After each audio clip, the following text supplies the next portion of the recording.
Hello student, चलिए शुरू करते हैं आज की वर्कशीट। वर्कशीट का विषय है विज्ञान। वर्कशीट नंबर 10, 19 अगस्त की वर्कशीट है। क्लास है 7। यहाँ विद्यार्थी अपना नाम लिखेंगे, यहाँ कक्षा अध्यापक का नाम। वर्कशीट का टॉपिक है प्राणियों में पोषण। ठीक है, तो स्टार्ट करते हैं। दूध के दांत तथा स्थायी दांत, मिठाइयाँ और दंतक्षय।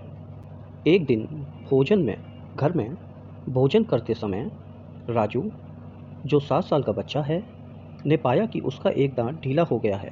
वह स्थायी रूप से अपने दांत खोने के डर से रोने लगा।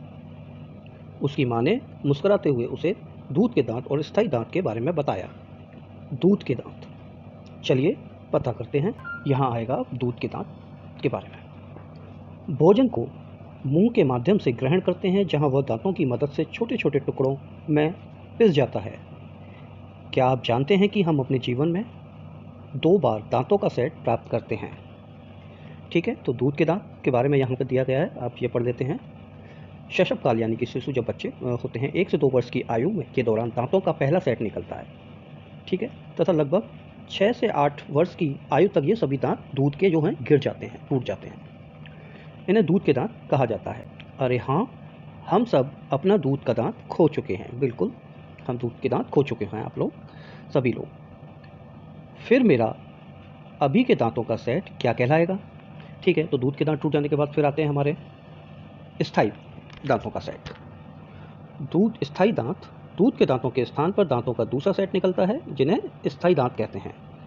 स्थायी दांत पूरे जीवन भर बने रहते हैं, परंतु बुढ़ापे के दौरान गिर सकते हैं। ऑब्वियसली है कि जब हम ओल्ड हो जाते हैं, बुजुर्ग हो जाते हैं, आपने भी देखा होगा आपके दादा दादी, तो उनके दांत जो हैं, स्थायी दांत भी टूट जाते हैं, गिर जाते हैं। स्थायी दांत के 4 प्रकार होते हैं। पहला कृंतक, रत्नक, अग्रचर्वणक और चर्वणक। ठीक है, तो इस प्रकार से 4 प्रकार होते हैं दांतों के, स्थायी दांतों के। लेकिन आप अपने दांत खो सकते हैं यदि आप उन्हें ठीक से देखभाल नहीं करते हैं। जी हाँ, अगर आप दांतों की ठीक से देखभाल नहीं करेंगे तो ये दांत भी खो सकते हैं आप। अब दांतों की देखभाल एक अच्छी आदत है। यहाँ पे देखिए किस तरीके से हम दांतों की देखभाल कर सकते हैं। पहला, प्रतिदिन हमें कम से कम 2 बार ब्रश या दातुन से दांत साफ करने चाहिए। बिल्कुल सही। दूसरा, कुछ भी खाने के तुरंत बाद कुल्ला करना चाहिए। तीसरा, मुख के अंदर गंदी उंगली अथवा बिना धुली हुई वस्तु नहीं डालनी चाहिए। तो ये 3 तरीके हैं जिससे आप अपने दांतों की देखभाल कर सकते हैं। ठीक है, अब पढ़ते हैं दंतक्षय के बारे में। दंतक्षय, यदि हम भोजन करने एवं मीठा जैसे चॉकलेट, मिठाई इत्यादि खाने के बाद मुंह और दांतों को साफ नहीं करते हैं तो मुख में जीवाणु पनपने लगते हैं। ये जीवाणु दांतों में फंसे हुए भोजन की शर्करा का विघटन कर अम्ल बनाते हैं। जो दांतों में फंस जाता है भोजन, उसकी शुगर बना के भोजन में अब पिछली वर्कशीट में आपको पढ़ाया भी गया था, वीडियो भी होगी इसकी, आप देखिएगा। भोजन की शर्करा का उसमें केमिकल रिएक्शन करके ये क्या करते हैं, एक एसिड बना देते हैं, जिससे कि दांतों को नुकसान पहुंचता है। यह अम्ल धीरे धीरे दांतों को नुकसान पहुंचाता है। इसे दंतक्षय कहते हैं। ठीक है, अब जल्दी से प्रश्न पे आ जाते हैं। प्रश्न 1, आखिरी बार जब आपका दूध का दांत टूटा था तब आपकी आयु क्या थी? अगर आपको पता है आपकी आयु जब आपका दूध का दांत टूटा था तो आप लिख सकते हैं यहाँ पे। नहीं तो अभी हमने पढ़ा था लगभग 6 से 8 वर्ष।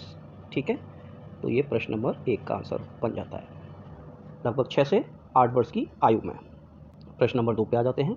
स्थायी दांत के विभिन्न प्रकार कौन कौन से हैं? तो स्थायी दांत के विभिन्न प्रकार दिए गए, कृंतक, रत्नक, अग्रचर्वणक और चर्वणक। ठीक है, तो ये आपका क्वेश्चन नंबर 2 का आंसर हो गया।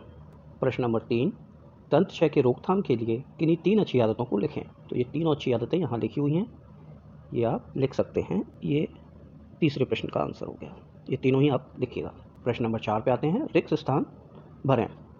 ठीक है, रिक्त स्थान है के दौरान दूध के दांतों का सेट निकलता है। तो दूध के दांतों का सेट निकलता है 1 से 2 वर्ष की आयु के दौरान, तथा लगभग 6, यहाँ पे खाली जगह थी, से 8 मैंने भर दिया है पहले से ही। 6 से 8 वर्ष की आयु तक ये गिर जाते हैं। ठीक है, 6 से 8 वर्ष की आयु में ही दूध के दांत गिर जाते हैं। ठीक है, तो बच्चों ये वर्कशीट यहीं पे समाप्त होती है। सो प्लीज़ चैनल को सब्सक्राइब करिए और वीडियो को लाइक करिए, जिससे कि आने वाली वर्कशीटों की नोटिफिकेशन आपको टाइम से मिल सके। Thank you, have a nice day.